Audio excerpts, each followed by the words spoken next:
little late. But Scream ranking. Here we go.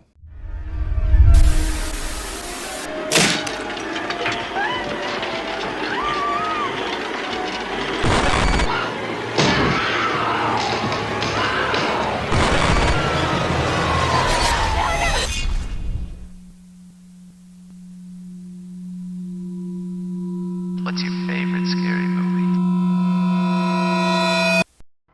Welcome to the Nightmare Realm. I am Merciless Ghostie. This is my Scream ranking. Just want to remind everybody that these are just my opinions. I don't really dislike any of the movies on this list, but some of them are going to get ranked somewhere. So if one is not ranked higher than you would like it, comment below and let me know your list, because your list is your list. My list is my list. But number 7 is Scream 6. This one I have the hardest time. One of the hardest ones for me to rank because I have to grade it on a curve. This was the first movie that I went to go see in the movie theater after the Big C. It was a packed house. I went to go see it with my brother. There was little kids running around the theater with Ghostface masks on. Everybody was yelling and cheering, jump scares throughout the movie. So it was an absolute blast. But when I take that away, when I strip that away, and I just watched the movie itself now without that experience, the movie hasn't aged that well for me over the past few years. What the movie is, we're in a new location, so we're out of Woodsboro and we're in New York. And I think they do a good job of setting up enough of the New York setting with the train, with the kind of the high-rise apartments, the bodega, the city, the train, the subway. So I think they do a good enough job of setting up the New York location that makes you feel like you're in New York, but it doesn't go too far with it either. Like, you know what I mean? Obviously, I don't think they were in New York. I think they filmed this in Canada. I'm not entirely sure, but if you know, comment below and let me know. But I like the setting. I like a different location. But so this is a year removed from Scream 5, and the movie touches on grief and how grief is affecting each character with the 4 friends that survived. So we have Sam, Tara, the sisters, and then we have Chad and Mindy. I like the idea that we're touching on this, but where this movie kind of strains a little bit for me is there's a lot of bickering early in the movie between Sam and Tara, because Sam is in therapy and she's kind of very possessive and controlling of Tara, as to where Tara says she doesn't want to let these 3 days define her life. But I kind of feel like that, I don't know if I necessarily buy that they would be this at odds so soon after something so tragic happened, where all of their friends are dead. They almost died. Tara got stabbed a bunch. Sam got stabbed. All 4 of them got stabbed. So I don't really believe that the sisters would be this at odds at one another, but I understand that they're touching on the grief thing and how everyone processes it differently. But once that kind of goes away in the first act, and we get the more tender moments between them later, I think it kind of improves a little bit. This is how I would expect them to be, more so than at odds with one another. I think it would be cooler. I think it would have been more interesting if they were like this in the beginning, and then something kind of fractures them later and split, and that could be how, certain events play out later. But it is what it is, I guess. But once you get that, once you get past that, all the side characters here are pretty uninteresting. The killer reveals, I feel, are the second week up to this point are the weakest in the franchise, but I'll talk about the weakest a little bit later. This is the weakest up to this point, the weakest killer reveals. 2 of them are very obvious, with Ethan and Bailey. They did a good job of hiding Quinn as one of the killers, with her being dead, not dead. So that was a nice twist, but other than that, meh. And then Kirby's back, and she is the worst FBI agent of all time. So this is Richie's family. This is the killer. This is the family of the killer from the previous movie, and absolutely nobody figured out that this was his family, this was his dad, this was his brother and his sister. They hint at it throughout the movie that the detective lost a son, but they never, like, Kirby doesn't pick up on it, Gale doesn't pick up on it. Like, these are two like professional investigators.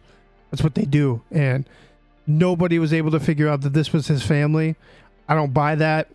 And another thing that really asks you to suspend your disbelief with this movie is the fact that they were able to somehow get every single piece of evidence that has ever existed in the history of the Scream franchise. So they have this whole shrine set up in this movie theater for Richie, and they had everything. I get it. It was there for nostalgia, and they tried to explain it away with a little line of dialogue from Gale, but nah, I don't buy it. I don't buy it. So you mean to tell me that in Woodsboro, so most of, like, all of these take place in Woodsboro except for the one in the college, which is part 2. Actually, part 3 too. Part 3 too. Yeah, part 3 takes place in Hollywood. So I guess that they had to go to some different locations. But you mean to tell me that the majority of these events took place in Woodsboro, and that nobody in the police station knew that somebody was getting, like, Dewey was the sheriff there for the longest time. Kirby lived there and ended up becoming the FBI. You don't think she was keeping an eye on what was going on in Woodsboro? Gale lived in Woodsboro most of the time. She was an investigator, never figured it out. Nah. And then once we get to the third act, the whole chase scenes and how everything plays out, terrible. Chad gets absolutely filleted. So Chad, in the first movie, in part 5, he gets fucked up. And here he gets fucked up even more. It's like taken up to like a 10, and he just takes it, just survives. I know they're trying to recreate the Dewey thing with how Dewey somehow survives every movie, but I don't buy it. Dewey was a little bit more believable than this. But Scream 6, it was fun, but I don't think I would rewatch it above any of the movies above it. Number 6 is Scream 3. I'm very surprised that this has surpassed 6 for me, because I've never been crazy about this movie. I don't like the humor. It's that they've taken the humor and the meta commentary up to like a 10. My lawyer liked that. First movie in the series that wasn't written by Kevin Williamson, and I feel like it's really prevalent here. This follows so this is the concluding chapter of the original trilogy, so 1, 2, and 3. And the movie really follows Maureen Prescott. That's kind of the central focus of the movie, really. I don't really get, I'm just gonna be honest, I don't really give a shit. We have no emotional connection to her. We've only ever seen her in pictures. We've never actually seen her on screen. Sidney, outside of 2 sequences in the middle, there's one action sequence she has, and then the final act. What I will say is, in these 2 sequences, she does get very physical. Like, it's very physical acting for her, but in general, she literally sits in a chair for like the rest of the movie. I do like the detective, but outside of the detective, I don't care about any of the other side characters. Yeah, Scream 3, definitely not one of my... Oh, before I continue, one thing I forgot. One thing, the killer and the killer reveal. So, well, I hate the killer reveal because it changes lore. It answers questions that I wasn't asking. And now all of a sudden, there was a mastermind behind the whole thing the entire time, which and that means the first movie. So that devalues Billy and Stu's impact on the first one. I don't like that. I hate when movies do that. It's not strong here. So yeah, Scream 3, never been crazy about it, but it is what it is. Number 5 is the newest one on the block, is Scream 7. This is a fun slasher movie with twists and turns that keep you guessing, but ultimately lead to a unsatisfying conclusion. I have a full review on it if you want to check that out. So I'm not going to spend too much time on this one.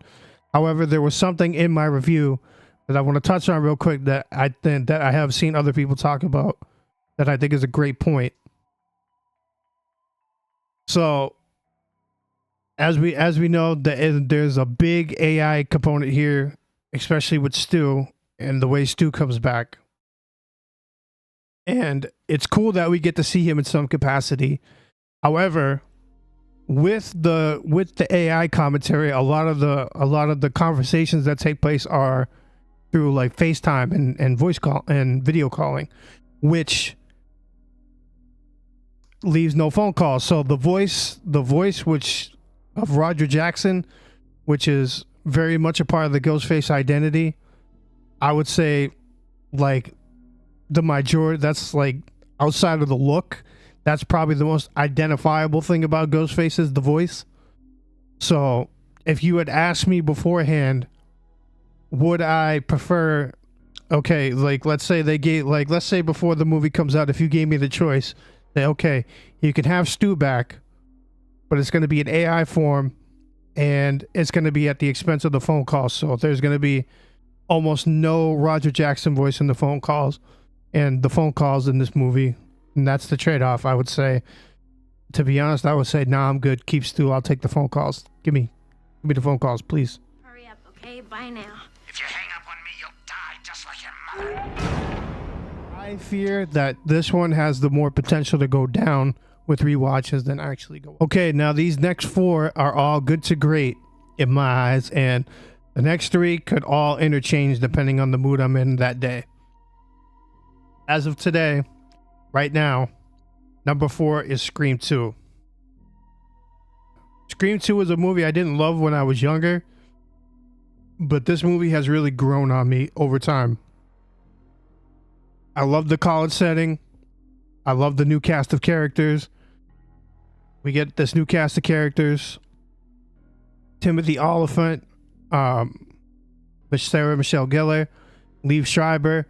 The whole dynamic between Sidney and Cotton throughout this movie. Cotton is one of my favorite characters throughout this movie. I like all that. I love the fact that this movie had the balls to kill off a beloved character early.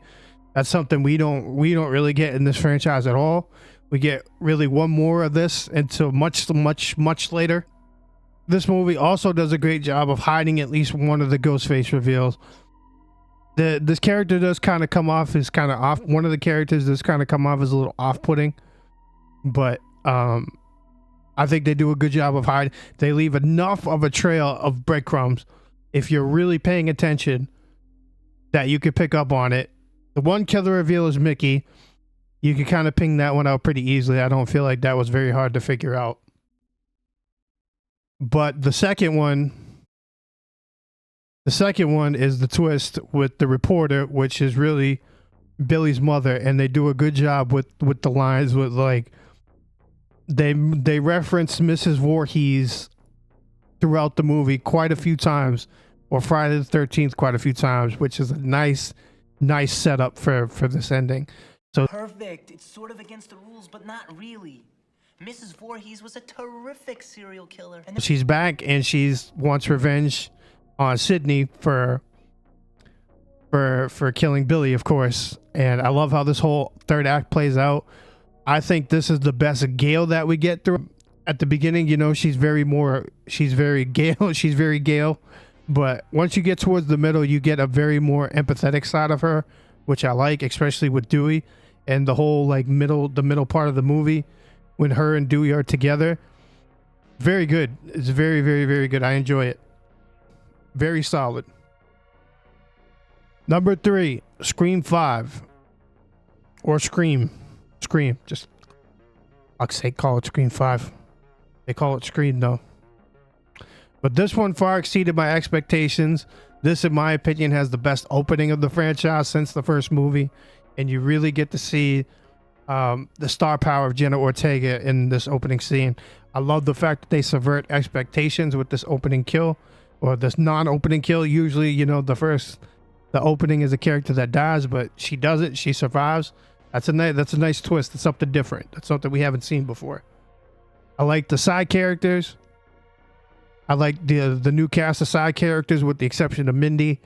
No, I don't dislike Mindy, but the whole the whole new Randy character kind of feels a little forced at times with all the rules. Like they go a little heavy-handed with it too much, as to where there's another character like later that feels a little bit more natural with it that I'll talk about coming up soon. But I like the setup with that. The OGs are all here, but one of them really shines in this movie, and that is Dewey. In my opinion, this might be a hot take, but this is the best Dewey that we get throughout the series. Dewey has always been a very goofy kind of comic relief type of character. Here, he's been through some shit, and he's very serious, and he's taking all the shit very seriously. Shoot him in the head. They always come back. Dewey, who gives a fuck? I do. Like an opening scene with Sam when he first meets Sam, that he kind of gives like this little Randy monologue about the rules, which is cool, and then Mindy comes and does the same thing, and I'm like, should have left it with Dewey. I've seen a lot of people online when this movie came out like, so Billy's a good guy now? Like, is that what we're doing? That's weird. He's a serial killer. I'm like, guys. It's in her head. It's not real.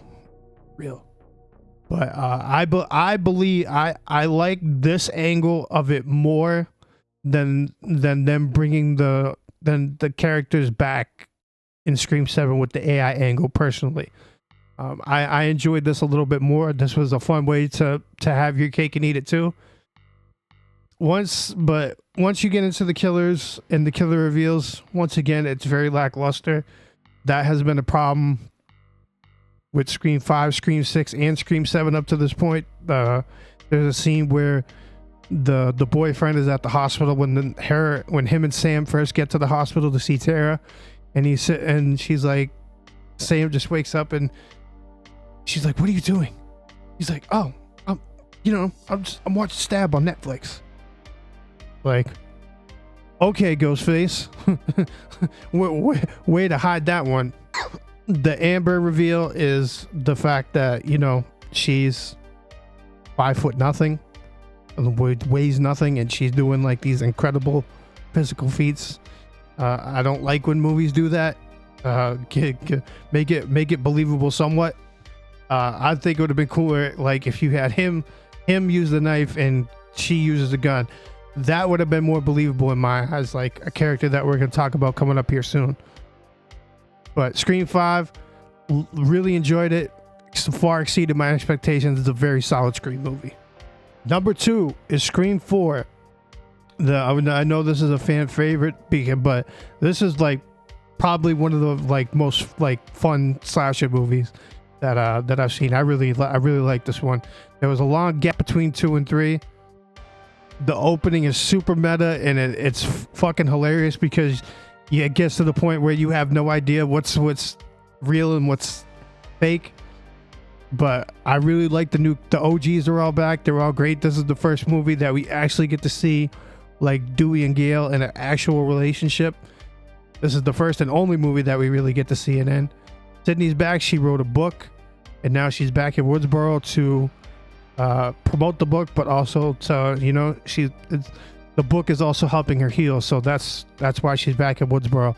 I like the new cast of characters here. And once you get in the killer, and the killer reveal, in my opinion, is arguably the best since the first movie, because it has aged the best. So we find out that Jill, Sidney's cousin, is the killer, and she is seeking fame, like internet fame. This movie was revealed in 2011. We were just on the very beginning of that whole era taking over, like internet popularity, internet fame. That was like, we were in the infancy of that. Now, oh my God, this movie ages so well. And like her whole monologue of like, you don't need to achieve anything anymore. You just need to have fucked up shit happen to you. Like, this girl's quackadoo. and she's dope. I love Emma Roberts in this role. Jill really steals the shine here, and I know that there was an original ending. I've seen this recently going around online. You can look this up, where she was supposed to win. She goes off to college, so she becomes the new Sidney. She succeeds in her plan, and she was supposed to become the new Sidney. And the direction that Kevin Williamson talks about going for 5 and 6 was so cool. I would have loved to have seen it, but you know, they didn't have the balls to go there. I'm disappointed. For the record, I'm in support of any character dying as long as it makes sense for the story. Characters, you know, all the side characters are all good. We get Kirby, who's a horror movie expert. Like I mentioned, that Mindy was supposed to be the new Randy character. This one is kind of split between the second killer and Kirby, but I think Kirby kind of fits into that role more naturally. Number one, she's a more likable character. Number two, it's Hayden Panettiere. She's hot. She's hot. All right, Scream 4. It's a bloody, outside of maybe Scream 7, this is by far the goriest Scream movie in the franchise. Very solid. I love this movie. It's always one of my favorites to go back and rewatch. One, no surprise whatsoever. It's the OG Scream. Of course it is. This is the OG that not only rebooted, that booted up this franchise, but it rebooted the slasher genre as a whole when it was largely dead at this point in the 90s. It's introduced us to all these characters: Dewey, Gale, Sidney, Billy, Stu, Randy. It's for this point in the 90s, it's like this was a stat cast back then. It has the best opening of any horror movie ever. It's very shocking and very violent and shocking. Has the best killers and the best killer reveals. It's the most rewatchable in the franchise. I mean, what else can I say? Scream. It's Scream. It's OG Scream. You all know. Scream is the fucking GOAT. Enough said. There's my Scream ranking. Before I head out, I want to let you guys know that this is part of a larger project that I'm working on. It is, what's your favorite scary movie? So throughout the year, this is my Scream ranking. So later down the line in a couple months, I'm also going to have Friday the 13th, A Nightmare on Elm Street. I have Halloween already that I did like almost 2 years ago now. If you want to watch that, go ahead. I may or may not do that. I may or may not do that again over the course of before we get to it. But what this is ultimately going to lead to is I'm going to try and rank all of these movies in one epic ranking on Halloween, to be released on Halloween. And this is going to be a yearly thing that I do, hoping to lead up to a very big project down the line in a couple years. But we'll talk about that a little later.